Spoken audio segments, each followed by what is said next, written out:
kana waliin faarsinuu jechuudha. Kan iftu wallaaluu dandeessu. Nama dhiifama gaafadheen jira ammallee nama kana hunda duratti dhiifama jeen jira. Kan isin namni Facebook store waan adda addaa walitti waliin godhannu. Si nuti dhuguma wal jaalladhinaa ijoollummaadhaan wal tarree jechuudha.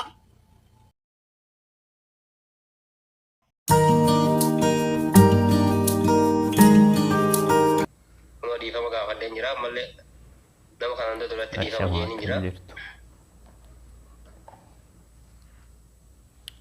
السلام عليكم ورحمة الله وبركاته.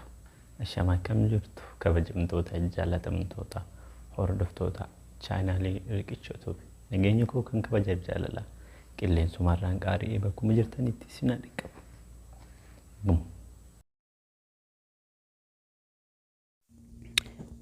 amma akkuma seentani dafaati like share godhaa viidiyoo kanarra waan ajaa'iba arguuf teessu dhugaa viidiyicha kana akkuma argaa jirtan akkuma background duuba ijoollee kan argaa jirtan jaalalli ijoollee kanaa baay'ee namatti tola dhugaa dubbachuudhaaf seenaa isaanii akka ajaa'ibaatti yeroo isaan ibsan sagalema isaanii irraa dhageessu dhugaa baay'ee namatti tola baay'ee nama ajaa'ibsiisa dhugaa dubbachuuf waan isaan keessa darban jechaadha mee sagalema isaanii dhageeffatu jecha waa baay'een taajjabee namni jaalala akkatti waggaa dheeraa wal jaallatee wal eeggatee hanga ammaa turuuf dhugaa mucayyoon kun baay'ee namatti tolti waggaa afuriif yoo isa eegan turte inni itti balleessee ture innis balleessaa sana dhiifama gaafateera kinoo ija uummataa duratti guyyaa kaleessa jechaadha ajaa'iba mi'a gadhumaa daawwadha hanga dhumaa dhageeffadha waan isaa wajjin jechaa turan jechaadha yeroo ammaa namni amma gamaa gamas jechuu malee dhaabbatee namni nama wal eeguu hin jiran natti hin fakkaatu dhugaamee akkuma argitan akkuma duubatti argitan kana baay'ee garaa nama nyaatu garuu kan na ajaa'ibe maal seetanii mucicha bilaashaa dheengadda booyaa ture sana garuu mucayyoof booyaa ture sun carraa uumeef dhugaa dubbachuudhaaf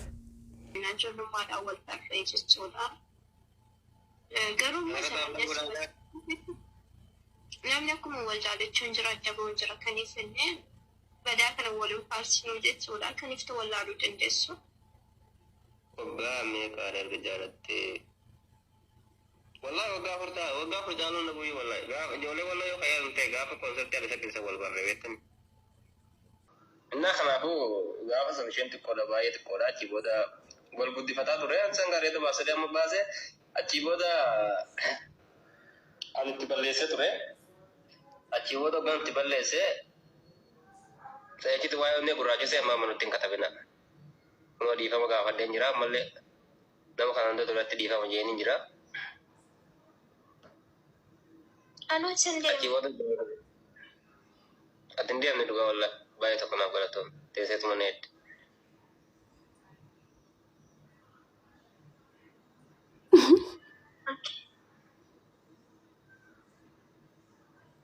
konfasiifoo har'an argee maam jaamdumaa baay'ee kokkofaltiin yeroo hundanuu ammoo guddatteetti mana galtanii amma kana durba guutteetti an durbeedhaa turte nagee jaar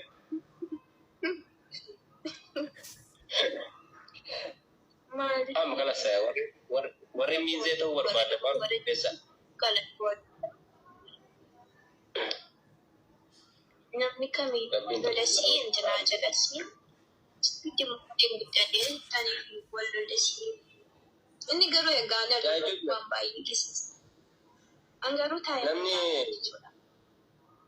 namni kamuu namni dongora jiru beektan rabbii tokkicha malee namni dongora inni wallolasi garuu dhugaan baay'ee tokko yeroo aaraan baay'ee babaleessaa ture wallahi agara ta'u siifon takka waan ta'u goteen beektu na gorsumaa fi teesseetuma na eegde anis balleessaaf hunda beekadhee qulqullaa'ee deebi'ee jira.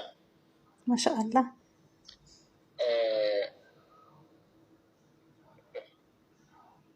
Mudannoo keenya keessaa tokko nuuf hime gootummaa keessatti agarsiisa isaanii. Gootummaa amma gootummaa maalii qabsiraa jette amma gootummaa kee amma soojaa kanatti hime uummanni kun guutuun dhuguma goota jaamma koomantiin guutuun gootuma ta'a jechuudha. amma silaa namni amma siifoon mee osoo adin beekin lakkoofsa abbaa kee fudhadhee itti bilbilee abboo sodda intaltee naaf kente manaaf kente jedhanii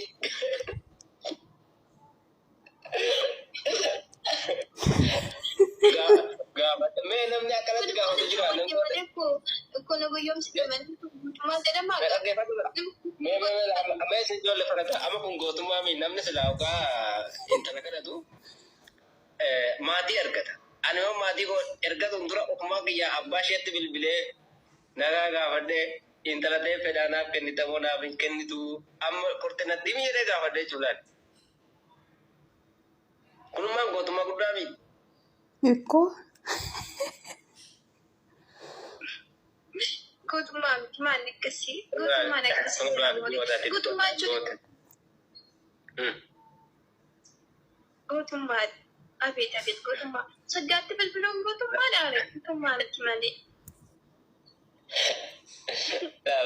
Gootummaa keessa gooba siidaa jiru wallaahi namni warri beekachuu.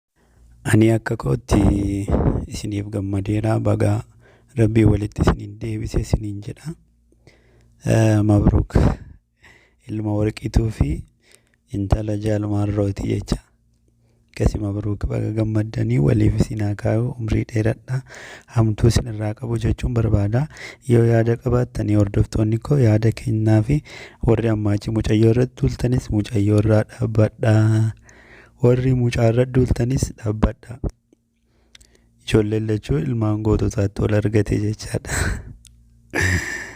Dubbachuuf siifoolleen mucayyoo amala qabeettiidha. Boonaalleen akkasuma. Waliif isin haa dhiisu jenna uuma hundaafuu.